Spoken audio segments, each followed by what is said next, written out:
Pagi ini Sally baru keluar dari tempat tinggal dan Sally mendapati ini di depan ada satu kantong telur yang sudah dilemparkan, dan ini pecahannya teman-teman bisa lihat sampai ke sana, di sana. Dan tadi di depan sini Sally juga mendapati gulungan kertas kayak gini. Sally belum buka ini isinya apa. Dan di depan ternyata mobil juga dicoret atau dipiloks warna merah begini, dan di samping juga.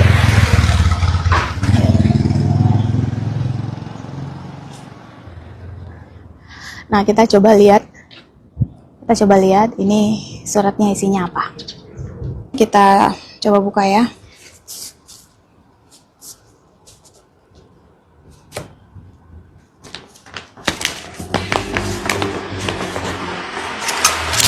Ini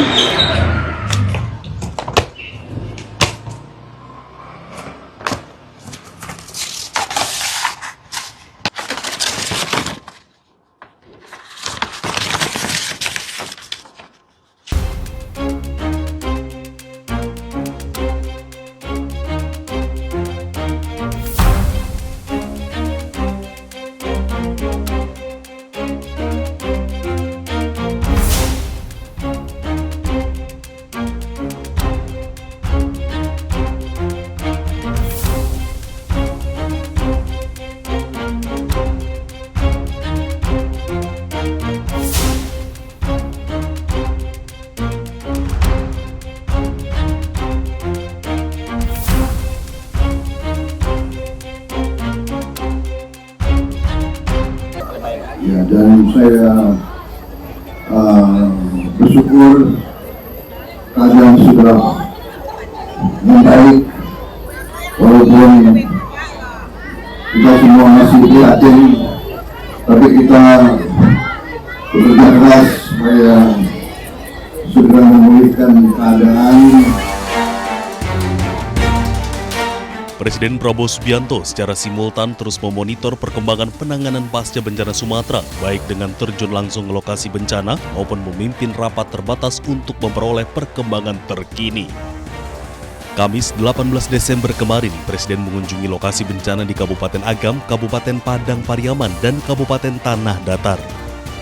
Prabowo meninjau titik pembangunan hunian sementara, posko pengungsian, pembangunan jembatan, serta percepatan pemulihan semua infrastruktur. Selama bencana 3 minggu terakhir ini, Prabowo telah mengunjungi Aceh sebanyak 3 kali, Sumatera Utara 2 kali, dan Sumatera Barat 2 kali. Kunjungan ini dilakukan sebagai bagian upaya kepala negara memastikan percepatan penanganan darurat serta pemulihan di daerah terdampak. Presiden juga memantau distribusi bantuan, proses evakuasi warga, serta langkah-langkah pembukaan akses jalan. Prabowo menyampaikan musibah yang terjadi di sejumlah wilayah merupakan penderitaan dan tantangan yang turut dirasakan bersama-sama sebagai satu bangsa. Di tengah cobaan dan berbagai bencana yang melanda, Presiden yakin dapat mengatasi setiap ujian yang dihadapi secara bersama-sama.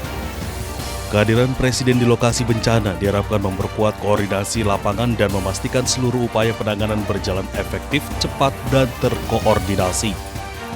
Pemerintah terus bekerja memastikan keselamatan warga serta percepatan infrastruktur penting di wilayah terdampak. Tim Liputan iNews melaporkan. Kita sudah gak bicara surat, percuma bicara surat. Mau ini saya punya kok gak bicara surat. Ayo ibu keluar. Ayo. Ayo, tak tenang. Kasus pengusiran nenek dari rumahnya di Surabaya, Jawa Timur terus menjadi sorotan. Nenek bernama Elina ini diusir dari rumahnya oleh sekelompok orang yang mengaku anggota ormas. Salah satunya mengaku telah membeli rumah yang ditempati nenek Elina berpuluh tahun sehingga memiliki hak atas rumah. Namun nenek Elina merasa tidak pernah menjualnya. Nenek Elina dan keluarga lantas diusir secara paksa, bahkan dianiaya hingga mengalami luka fisik.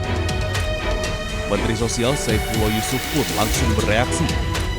Selain meminta penyelesaian kasus, Mensos juga menekankan setiap persoalan yang menyangkut kelompok rentan harus diselesaikan dengan cara yang baik dan berkeadilan. Lantaran lansia, anak-anak, dan penyandang disabilitas adalah kelompok rentan yang harus difasilitasi dan dilindungi. Mari ya, lansia, anak-anak penyandang disabilitas, itu adalah kelompok-kelompok rentan yang kita lindungi. Harus kita fasilitasi, kita berikan perlindungan. Kalau memang ada masalah, diselesaikan dengan baik ya, supaya orang tua kita, kelompok-kelompok rentan ini benar-benar bisa memperoleh hak-haknya. Kini polisi telah menetapkan 2 orang sebagai tersangka. Salah satu tersangka bernama Samuel telah berhasil ditangkap, sementara 1 tersangka lain masih dalam pencarian. Tim Liputan iNews melaporkan. Ayo, tak tenang. Leh, Ayo terus. Angkat. apa itu kok digigit? Keluar.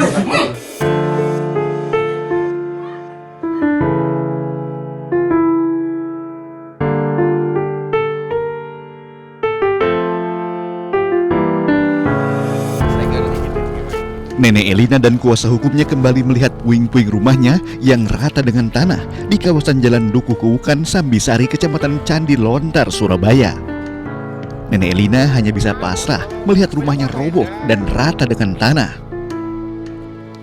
Nenek Elina bersama kuasa hukumnya berencana akan melaporkan Samuel Ardi Kristanto terkait dugaan pemalsuan dokumen dan pencurian harta benda Nenek Elina.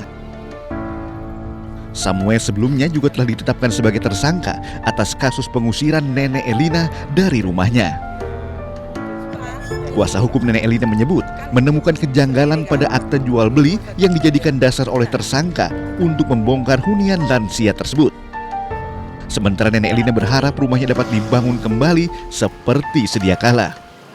Ya, kita mau melaporkan pencurian dengan pemberatannya ya, dikarenakan barang-barang yang ada di sini hilang semuanya, termasuk dokumen.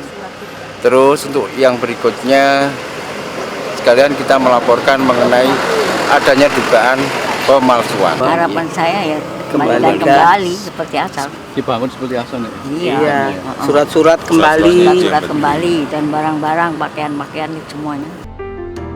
Sebelumnya pengusiran Nenek Elina oleh sekelompok orang dari rumahnya viral di media sosial. Siapa?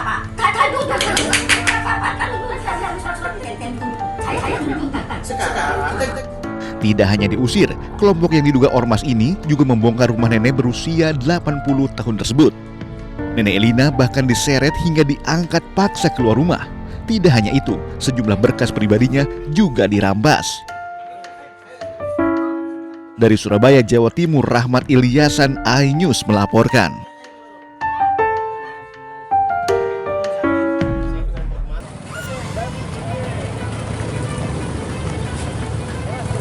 Tanjakan jalur Mojosemi Desa Pelausan Kecamatan Pelausan Magetan ini dikenal sebagai jalur ekstrim dengan kontur jalan menikung tajam dan menanjak. Meski ekstrim, jalur ini dipilih wisatawan karena lebih dekat menuju Karanganyar, Jawa Tengah. Berbekal potongan kayu, belasan anggota polisi Satuan Samapta berjaga memantau kendaraan yang mengalami masalah seperti gagal menanjak. Bahkan, mereka juga harus menggantikan pengemudi karena banyak wisatawan yang baru pertama melalui jalan ini dan mengalami kesulitan mengendalikan kendaraan. Kesiagaan ini menjadi rutin dilakukan selama masa libur panjang baik Nataru maupun Lebaran demi keselamatan pengguna jalan. Dari Magetan, Jawa Timur, Asfi Manar, iNews melaporkan.